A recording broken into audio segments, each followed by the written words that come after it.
سلام بیننده عزیز، خبرهای جهان و تاجیکستان را من مومین احمدی از استودیوی رادیوی آزادی تقدیم شما میکنم. امروز 19 ایول است. نظر به محتوای برنامه. امروز امام علی رحمان در روبروی کعبه در عربستان سعودی نماز خوانده برای آسایشتگی تاجیکستان دعا کرده است. وزیر دفاع ایالات متحده آمریکا از فرار سرباز این کشور به کره شمالی شدیداً نگران است. ما باور داریم که او در بازداشتگاه کره شمالی است. با پول صاحبکاران یا حزب حاکم، شارحان میگویند دولت مکتب‌های با پول صاحبکاران ساخته را کار حزب خلقی دموکراتی تاجیکستان می‌داند. ما میتوانیم که به خوبی همون قالبی را ببینیم که در زمان شوروی در تاجیکستان و عموما در شوروی وجود داشت.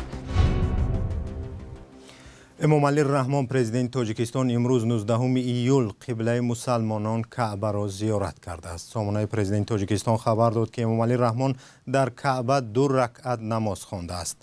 در خبر گفته می شود که پرزیدنت برای پیشرفت و شکوفایی آینده تاجیکستان و آسودگی مردم تاجیک دعای خیر کرده است.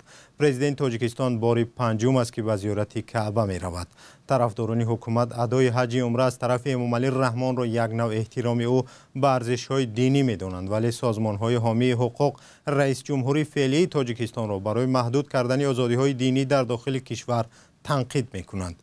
حج تکراری امام علی رحمان در حالی است که مقامات ساکنان را پیوسته دعوت میکنند که از رفتن به حج عمره تکراری به خاطر پیشگیری از اسراف بیهوده خودداری کنند. منتقدان میگویند خود منصبداران به حرفهایی که از مردم رعایتشان را تقاضا میکنند پایبند نیستند.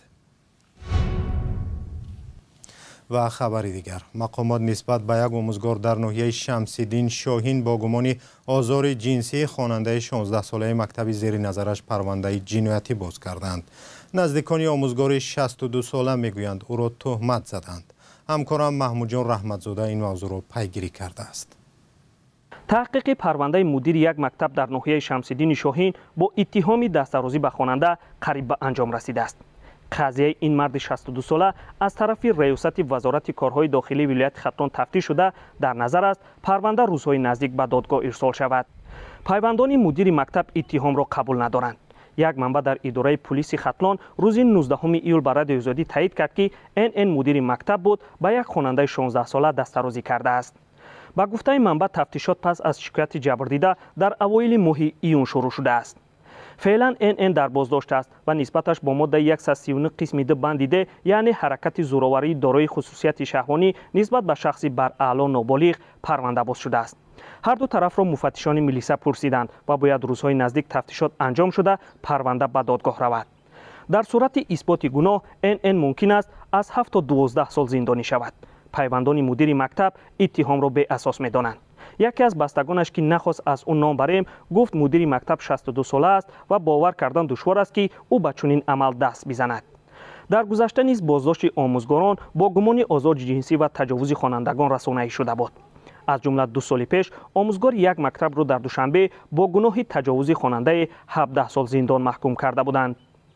تیر ماه سال 2019 دادگاه ناحیه یاوان ولایت ختلان آموزگار یکی از مکتب‌های شهر نارنج را با گمان به اصطلاح رفتار شهوانی 17.5 سال از آزادی محروم کرد. سلام، اگر خط و خبر می‌خواهید ما داریم. نوید بامدادی، سرخط خبرها، اخبار تاجیکستان و جهان، گزارش‌ها و تحلیل‌ها. چی می‌گذرد و چرا؟ دانستن فهمیدن است. ضمیمه یا اپ ما را بگیرید. لوید آستین وزیر دفاع ایالات متحده آمریکا گفت یک سرباز آمریکایی روز سه‌شنبه از کره جنوبی به کره شمالی فرار کرده است. باور می رود که حالا او در بازداشتگاه کره شمالی قرار دارد. این حادثه در حال رخ داد که تنش‌ها میان واشنگتن و پخینیان بر سر برنامه هسته‌ای کره شمالی افزایش یافته است. شهلای گلخوجت در این باره تفصیلات دارد. به نظر می رسد در شهر نزد مرزی فنمونجوم که سربازان 2 کره همه روزه در مقابل همدیگر پشتیبانی می کنند تیرپرانی نشده است. در پنتاگون وزیر دفاع آمریکا لوید آستین عاید گزارش شد درباره آنکه یک سرباز آمریکایی روز سه‌شنبه مرز کره شمالی را عبور کرده است پرسیده شد. یکی از نظامیان ما که در سفر خدمتی قرار داشت دیده و دانسته و بدون اجازه خط مرز را عبور کرده است. ما باور داریم که او در بازداشتگاه کره شمالی است. از این رو ما وضع را با دقت نظارت و تحقیق کرده ایستاده‌ایم و سعی داریم نزدیکان سرباز را در رابطه با این حادثه آگاه کنیم. برای بیشتر از همه بهبودی قسم نظامیمان تشویش می‌دهد.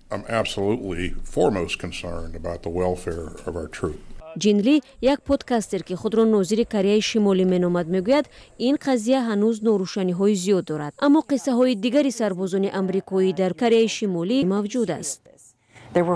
در طول تاریخ 4 سرباز آمریکایی بودند که در آخر سالهای 60 و اول سالهای 70 به کره شمالی فرار نمودند و اینها سربازان آمریکایی میباشند که با سبب‌های گوناگون از رفت خدمت در ارتش در کره جنوبی ناراضی بوده به جای بازگشتن به خانه مرز را عبور کرده گذشتن به کره شمالی را اولوتر دانستند.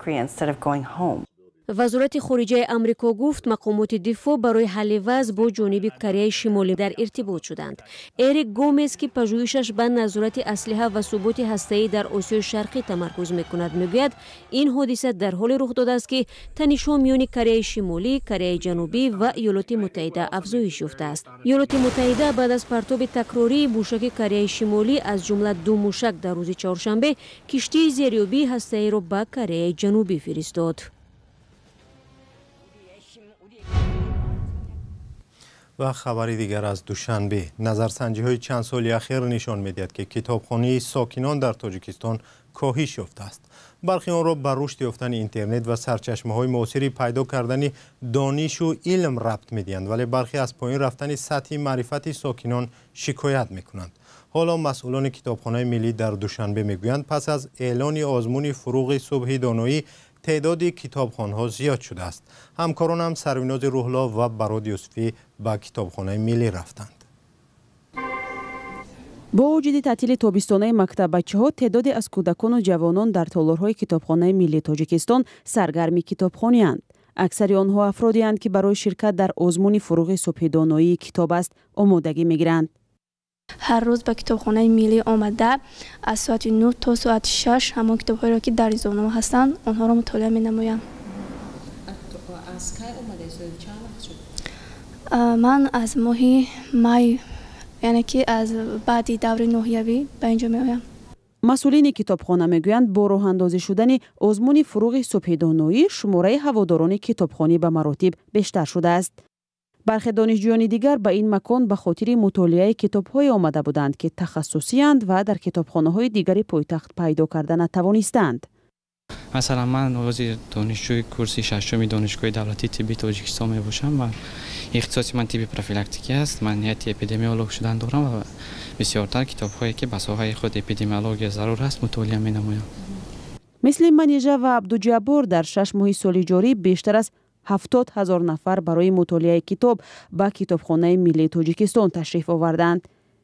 این مکان تعلیمی بیشتر از 260,000 اعضا دارد که در سال جاری 303,000 به عضویت در کتابخانه ملی پیوستند.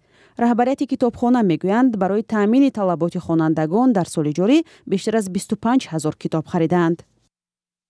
در مجموع به حالت 3 ایون سال 2023 فوند خدمتی کتابخانه ملی از 3,405,734 نسخه کتاب و دیگر مواد چاپی عبارت است. این همون شماره انیقی که در کتابخانه ملی کتاب داریم و غنجایش کتابخانه ملی برای 10 میلیون است. شماره کتاب‌های الکترونی در کتابخانه ملی بیشتر از 330,000 عدد بوده است. در 2 ریاست و 25 شعبه این کتابخانه 510 نفر کار می‌کنند که به خوانندگان در تامین و دسترسی به ادبیات مورد نیازشان خدمت می‌رسانند. سال 2022 حکومت تاجیکستان برنامه رشد کتابخانه ملی را تصدیق کرده است که در چهارچوب آن قرار است برای 5 سال آینده برای خرید و نگهداری کتاب‌ها و از نوسازی تجهیزات 14 میلیون سومانی اختصاص داده شود. بنای نوی کتابخانه ملی سال 2012 مورد استفاده قرار داده شد که هدفش جلب ساکنان به کتابداری و کتابخوانی نامبر می شود. امامعلی رحمان هفته گذشته هنگام سفرش به ولایت سوق در شهرهای استروشن و بوستان و گلستان چند مکتب نو را باز کرد و گفت این مکتب‌ها با پول حزب خلقی دموکراتی باز شدند. رهبر این حزب امامعلی رحمان است و صاحب نظران میگویند ساختن مکتب با پول حزب یک ترغیبات بی‌پایه است و در اصل اکثر این مکتب ها با پول صاحبکاران ساخته می شوند. همکارانم امیر صایف و اسکندر فیروز در این باره گزارش دارند.